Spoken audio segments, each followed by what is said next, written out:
तो दोस्तों इस वीडियो में आपको बताऊंगा धरातल पर सूर्यताप का वितरण। तो सूर्यताप चैप्टर जैसा चल रहा है, पिछले वीडियो में मैंने सूर्यताप का सामान्य परिचय बताया था, तो इसमें मैं बताऊंगा आपको धरातल पर सूर्यताप का वितरण कैसे होता है। चलिए स्टार्ट करते हैं और जानते हैं। सूर्यताप की सर्वाधिक मात्रा विषुवत रेखा के पास होती है, तो जो सूर्यताप का ज्यादा असर जहाँ पड़ता है वो विषुवत रेखा है। ऐसे एग्जाम्पल समझो पृथ्वी है, ठीक है, एक फनी सा पृथ्वी है और यहाँ पर देखोगे आप ये विषुवत रेखा है, ठीक है। तो पृथ्वी के मध्य जो विषुवत रेखा है खींची गई लाइन है, तो वहां पर सूर्य की किरणें एकदम सीधी पड़ती हैं, ज्यादा वहां पर हीटिंग होता है, गर्मी होता है। अब आगे जानते हैं, क्योंकि यहाँ दिन रात की लंबाई बराबर होती है विषुवत रेखा पर तथा सूर्य की किरणें लगभग लंबवत होती है, जैसे मैं बताया हूँ। परंतु सूर्य के दक्षिणायन तथा उत्तरायण की स्थितियों के कारण अत्यधिक सूर्यताप मंडल विषुवत रेखा के दोनों ओर सरकता रहता है। विषुवत रेखा से सूर्यताप ध्रुवों की ओर कम होता जाता है। ध्रुवों पर यह ताप इतना कम हो जाता है कि विषुवत रेखा का केवल 40% ही प्राप्त हो पाता है। तो ध्रुवों की ओर जो सूर्य की किरणें तिरछी पड़ती जाती हैं, जिस कारण वहां पर तापमान जो विषुवत रेखा पर 100% प्राप्त होता है, उसका 40% हिस्सा ही ध्रुवों प्राप्त होता है। एग्जाम्पल अगर समझो तो अगर 100% तापमान आप देखोगे विषुवत रेखा प्राप्त होता है, तो ध्रुवों पर मात्र उसका 40% ही प्राप्त होगा। इस तरह ध्रुवीय क्षेत्र न्यूनतम सूर्यताप मतलब न्यूनतम गर्मी वाले क्षेत्र होते हैं, न्यूनतम सूर्यताप प्राप्त करते हैं। इस क्षेत्र में न्यूनतम तापमान होता है ध्रुवों पर। इक्विनॉक्स रात दिन बराबर, इक्विनॉक्स का मतलब होता है रात दिन बराबर। इक्विनॉक्स के समय दोनों गोला में सूर्यताप का वितरण प्राय समान रहता है। इसके विपरीत कर्क तथा मकर संक्रांति के समय दोनों गोलार्धों में ध्रुवों के बीच सूर्यताप का वितरण में पर्याप्त असमानता होती है। तो कर्क और मकर संक्रांति के समय दोनों जो गोलार्ध होते हैं उत्तरी और दक्षिणी, वहाँ पर जो सूर्यताप का वितरण हो उसमें जब असमानताएं हो जाती हैं, दक्षिण में कुछ और रहेगा टेम्परेचर और उत्तर में कुछ और रहेगा। अब चलो आगे जानते हैं। यहाँ पर यह भी ध्यान देना आवश्यक है कि सूर्यताप के वितरण पर वायुमंडल के परावर्तन, शोषण तथा परिकिरण आदि प्रभाव का पर्याप्त असर होता है। तो देखो सूर्यताप का जो वितरण होता है उसमें वायुमंडल का परावर्तन भी होता है, शोषण और परिकिरण का भी प्रभाव पड़ता है सूर्यताप पर, ठीक है। जो टेम्परेचर पड़ता है सूर्य पर, इसमें ये जितनी भी क्रियाएं होती हैं इससे भी प्रभाव पड़ता है। इसी कारण से कर्क संक्रांति के समय जबकि सूर्य उत्तरी गोलार्ध में कर्क रेखा पर लंबवत होता है और ध्रुवों पर दिन चतुर्दिक वर्ष में एक बार अधिकतम तथा एक बार न्यूनतम सूर्यताप प्राप्त होता है। परंतु वर्ष के कुछ समय में सूर्य की प्रत्यक्ष किरणों की अवधि सर्वाधिक लंबी होने पर भी सूर्यताप सर्वाधिक नहीं हो पाता है। तो कह रहा कि अगर कुछ वर्ष में कुछ वर्ष या वर्ष के कुछ समय में सूर्य की जो प्रत्यक्ष किरणों की अवधि सर्वाधिक लंबी होने पर भी सूर्यताप जो है मतलब बहुत ज़्यादा अगर लंबी भी पड़ रही है सीधी, तो सूर्य ध्रुवों की ओर जाओगे कर्क रेखा से ऊपर, तो वहाँ पर भी जो तापमान है वो सर्वाधिक नहीं हो पाता है। अपितु अधिकतम सूर्यताप जो होता है 40 अंश अक्षांशों के आसपास प्राप्त होता है। तो 40 अंश अक्षांश के पास ही कर्क रेखा जो होता है लगभग 23.5 अंश के करीब होता है, मकर रेखा और कर्क रेखा। तो 40 अंश अक्षांश के पास ही सूर्यताप जो होता है लगभग जो सूर्य की गर्मी होती है अच्छा प्राप्त होती है। यहाँ आगे जानते हैं धरातली तापमान निम्न मध्य अक्षांश वाले भागों में सर्वाधिक होता है। तो जो धरातली तापमान होता है निम्न मध्य अक्षांश वाले भागों में ज्यादा होता है, न कि भूमध्य रेखा के पास। यदि गोलोक पर वार्षिक सूर्यताप का अक्षांशीय वितरण पर दृष्टिपात किया जाए तो तीन स्पष्ट मंडल दृष्टिगत होते हैं। ओ है निम्न अक्षांशीय या अयनवी मंडल, यहाँ पर तापमान ज़्यादा होता है जिसका विस्तार कर्क तथा मकर रेखाओं के बीच पाया जाता है। तो इस क्षेत्र में तापमान बहुत ज़्यादा होता है। इसके बाद साथ सूर्य के जो इसके आगे हम जानते हैं सूर्य के उत्तरायण तथा दक्षिणायन होने के कारण इस मंडल में प्रत्येक स्थान पर सूर्य की किरणें वर्ष में 2 बार लंबवत पड़ती हैं।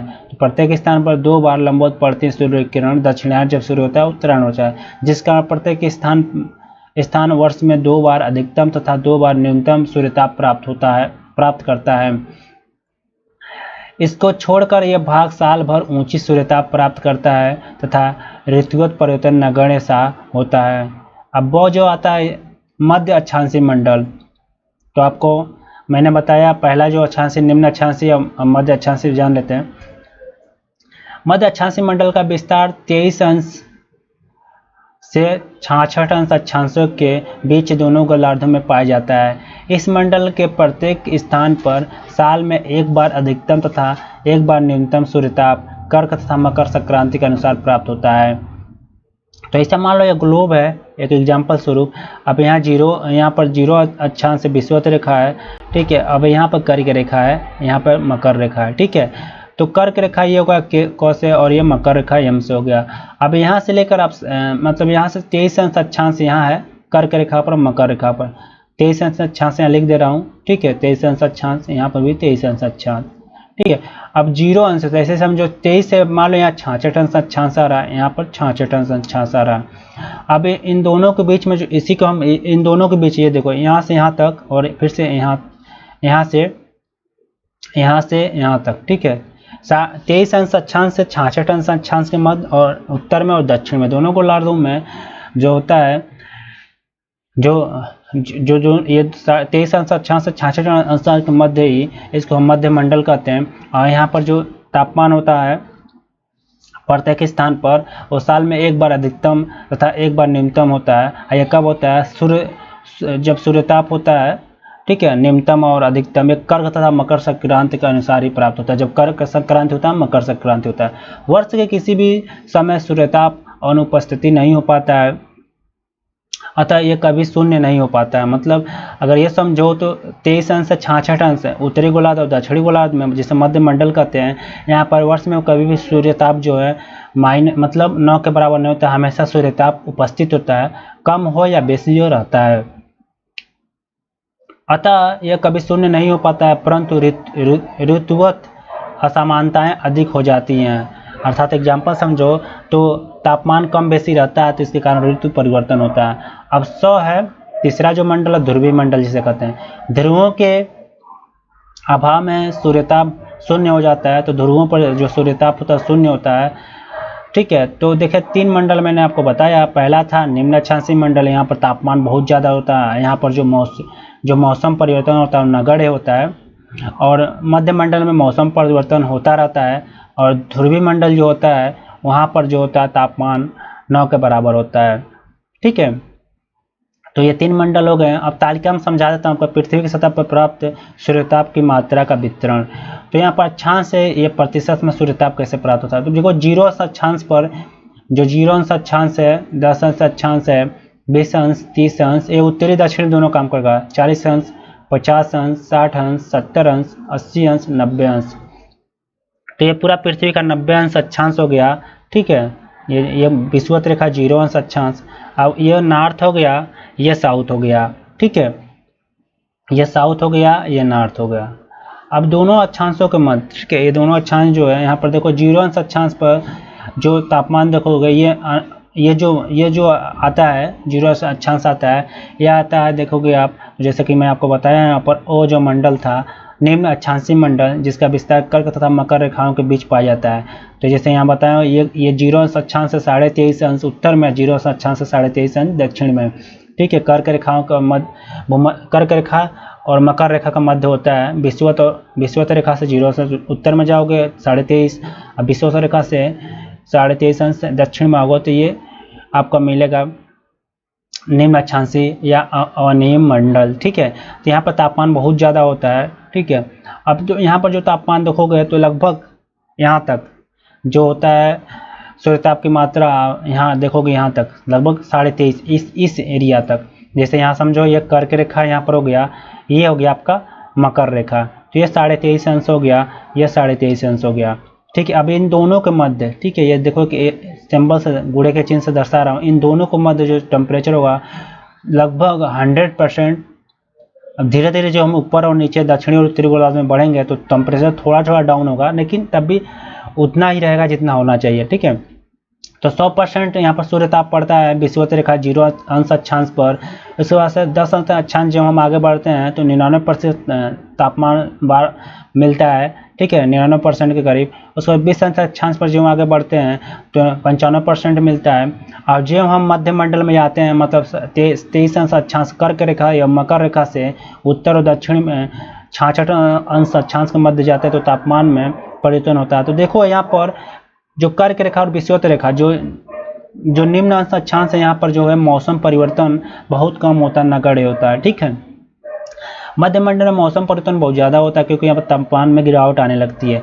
तो लगभग यहाँ से मानो 30 अंश अक्षांश से जो हम 66 अंश 70 अंश अक्षांश के करीब जाते हैं। ठीक है, इन दोनों के मध्य। ठीक है, इसके मध्य जो मैं ये घेर रहा हूँ, यहाँ पर देखो जो हम आगे जा रहे हैं तापमान में गिरावट आनी शुरू हो जा रही है क्योंकि सूर्य की किरणें यहाँ पर सीधी नहीं पड़ती, तिरछी होने लगती है। अब यहाँ पर तापमान ऐसा नहीं गिरता कि नगण्य हो जाए, यहाँ पर तापमान बरहमास रहता है, मतलब हर साल भर में 365 दिन रहता है, लेकिन कम बेसी होता रहता है। अब इसके बाद से 80 से 90 अंश, यहाँ से देखो 70 के करीब से, यहाँ से यहीं से लो, इसी हिस्से से 20 को जोड़ा जाएगा तो 70, 80, 90 अंश अक्षांशों पर जो तापमान है वो 40% से लेकर करीब होता है। ठीक है, ध्रुवों तक जो तापमान आ जाता है 70, जो देखोगे आप तो 50% से नीचे आ जाता है, 40% के करीब सूर्यताप प्राप्त होती है ध्रुवों तक। यहाँ पर जो यूँ मानो जो तापमान होता है वो नगण्य होता है, जैसे बताया तापमान न्यून हो जाता है, बहुत कम होता है, शून्य हो जाता है। ठीक है, टेम्परेचर 6 महीना दिन 6 महीना रात हो जाता है, तापमान होता ही नहीं है, मान के चलो। तो यहाँ पर बर्फ ही बर्फ होता है। तो ये हो गया आपका, जैसे 0 अंश से 23.5 अंश अक्षांश जो होता है उसको हम कहते हैं निम्न मंडल। और उसके बाद से 23.5 से 66 अंश अक्षांश तक हम कहते हैं उत्तर और दक्षिण दोनों गोलार्धों में कर्क और मकर रेखा से, उसको कहते हैं मध्य मंडल। यहाँ पर मौसमी परिवर्तन होता रहता है। ठीक है, तापमान में गिरावट कम बेसी होता रहता है। अब उसके बाद से 66 अंश अक्षांश से लेकर उत्तर और दक्षिणी में 90 अंश अक्षांश तक आता है जो है, उसको हम कहते हैं, देख लो यहाँ पर ध्रुवीय मंडल। ठीक है, ध्रुवीय मंडल कहते हैं। ठीक है, तो ये क्लियर हो गया आपका। तो इस वीडियो में मैंने आपको बताया जो धरातल पर सूर्यताप का वितरण कैसे होता है और ये कैसे धरातल पर किन किन अक्षांशों पर ये परिवर्तन करता है, कैसे ये प्रभावित करता है। और इनमें 3 मंडल जो था, जो बांटा गया था, उसको मैंने आपको बता दिया। तो यहाँ पर पूरा ये इस वीडियो में ये टॉपिक कंप्लीट होता है कि जो आपका धरातल पर सूर्यताप का वितरण था, ये टॉपिक कंप्लीट होता है। ठीक है, तो यहाँ पर जो सूर्यताप का ये दूसरा वीडियो था, इसमें मैंने आपको धरातल पर सूर्यताप का वितरण बताया और पूरा इसको मैं विस्तृत रूप से समझाया आपको। अगर इस वीडियो से आपको थोड़ा भी नॉलेज प्राप्त हुआ हो, आपके लिए हेल्पफुल रहा हो वीडियो, तो मेरे वीडियो को लाइक कीजिए और मेरे चैनल को सब्सक्राइब कीजिए, कमेंट करना ना भूलें और मेरे वीडियो को शेयर ज़रूर कीजिएगा ताकि सारे जितने भी दोस्त लोग हैं, भाई बहन हैं, उनको अच्छी सी जानकारी प्राप्त हो सके। फिलहाल इस वीडियो में इतना ही, धन्यवाद। अगर आपको फिर से एक मेरा अगला वीडियो देखना है, जैसे मैं आपको अगले वीडियो में बताऊंगा, देख लीजिए यहाँ पर सूर्यताप के वितरण को प्रभावित करने वाला कारक, जो वितरण होता है उसको प्रभावित करने वाला कारक, तो मेरा नेक्स्ट वीडियो जरूर वॉच कीजिएगा।